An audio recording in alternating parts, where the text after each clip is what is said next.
Yes, question over here for Suggs. Should I go to Butlins in November? Oh, yes. What's happening in Butlins in November? Who else is playing? Bad weekend. We've got a whole lineup of shizzle that will just blow your mizzle. But now we're doing a weekender at the new Butlins Emporium in Minehead. They're opening a 6,000-seater stadium and hotel and stuff. And yeah, like baked beans and other stuff that we used to produce. Madness are British. Fantastic. So that's Butlins in Butlins. Yeah, definitely. It's going to be a great weekend. I'm absolutely positive. But we're going to have a nobody knees competition. Jerry Dammers is going to judge that, funny enough. We have a question from the police woman here. Hello. Quite a lot of bands at big festivals play lots of new records and stuff instead of playing their old music. How important do you think it is to keep playing old music? That's a very good question. Yeah, I mean, it is difficult because you don't want to just keep rotating the same old songs over and over. But at the same time, like, I remember years ago... They are good. What? They are good. They are good to write, thank you. I love it. But it's getting the balance, I say, for us, Madness, right? We maybe play 4 or 5 new songs every time we play, but there was a period when we weren't playing any of our big hits because we were sort of depressed. There's things like, I seen Stevie Wonder and he didn't play any songs I recognised for now. Not Glastonbury, but this was a long time ago. And then again, Bruce Springsteen played last year. And it was an hour and a half in before I recognised one fucking tune. My nephew was there, and I said, "You've got to come and see the boss, right? It's the boss." And about 5 numbers in, he went, "If he's the boss, where's his desk and his secretary?" But no, it's an interesting question. Yeah, I mean, you know, if I see a band, I want to see them play their hits for sure. Yeah. How many times a day do people comment on the bagginess or otherwise of your trousers? 3.5. Yeah, pretty much, yeah. Suggs, I've seen the band many times. Which band? Your band. Oh, right. But one of my most favourite gigs was here in 2007 at Las Vegas. And that was just an awesome gig. The arena was obviously too small, but made it special, didn't it? Did you enjoy it as much as us? That was amazing, that was really amazing. The only problem I had with that gig, right, was I got my clock a bit mixed up, right, and I knew we were on at 11, and it was 9 on my watch. So I did everything that was necessary to prepare myself for such an occasion, and then found out it was 12 hours hence. It was 11 o'clock in the flipping morning. So I had to sit in a deck chair in the rain for 12 hours. Catatonic. And I remember our manager turned up and the rest of the band about 9 o'clock in the evening, and I couldn't, you know, like, you can formulate words but you can't actually speak them sometimes for various reasons. And I could hear my manager going, "There's no way you can do the gig, man, we're just going to have to blow it." And I was going in my mind. But we did it. It was a great night. It was a great gig. It was. The floor collapsed on that occasion as well, I believe, didn't it? And someone nicked my Aqua Scooter Mac. I won't forget that one. Yeah. And I thought, you know, I hate wellies. The last thing I ever imagined in my life, right, is I'd be sitting in a cagoule and wellies, really. Honest to God. But that year was really wet, wasn't it? And I turned up with a pair of brogues and a white Aqua Scooter Mac, right? Well, I lost one of my brogues on day 1. I didn't notice till day 3. And I got trench foot. And the Mac was starting to soak up the mud. I had this sort of tide mark on the armpits by day 3. Couple more questions. We've got time for a couple more questions, I think. Yes, here we are. Yes. Hello. The favourite song that we've done, that I wrote, because we all wrote in the band, I didn't write them all, but my favourite song, what I wrote,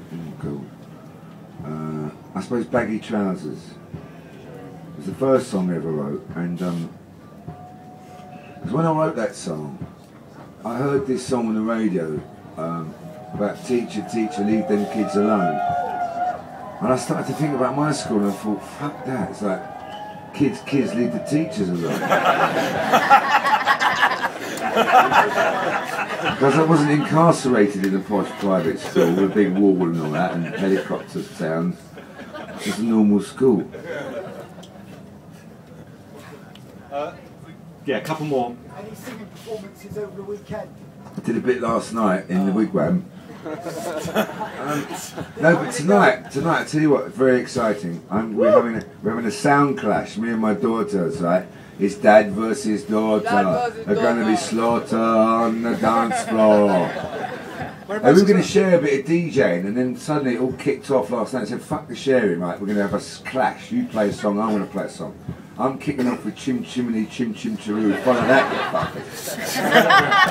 fuckers. Is this going to be something that we can witness? In the hub, yeah, apparently. I hope you can witness it. 10:30. 10:30 in the hub. You heard it here first. The old versus the new, or something. Last couple of questions, because I think we're coming close to running out of time. Suggs is here to talk to you in the Free University of Glastonbury. It's a rare opportunity to ask him a question. Why are you such a cunt? Who said that? Charlotte, calm down.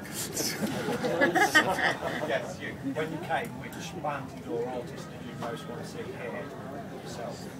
Personally, it was Primal Scream, because I didn't see them when they did the Screamadelica thing on tour, but I remember when the album came out, and it was mind-blowing, man. It was mind-blowing. Because they were before the Stone Roses and all of that.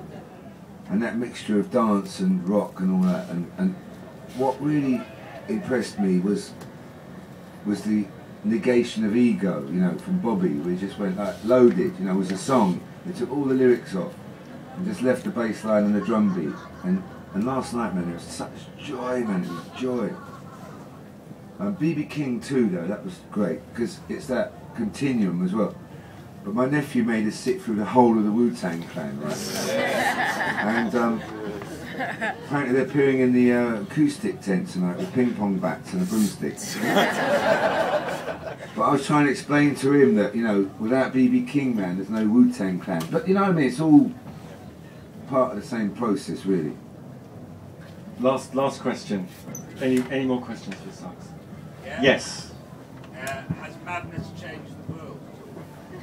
That's a very good question. Has madness changed the world? Just in case you didn't hear the question. Well, what do you think?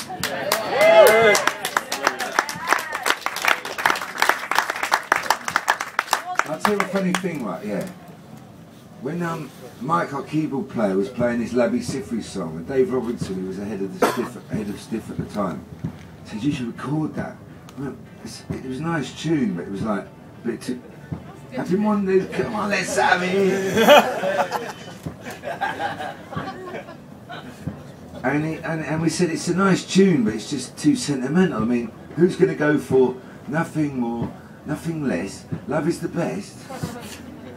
And I think that did change something, because it changed us, that we realised that simple sentiments can have a profound effect, you know.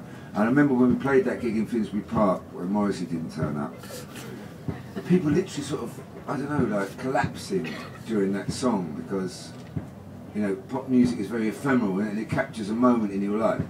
And such a simple sentiment, it must be love, really, I think changed me anyway, if not the world. No. I think that's a great note on which to leave the talk. Ladies and gentlemen, this is the Free University of Glastonbury, and this is Suggs.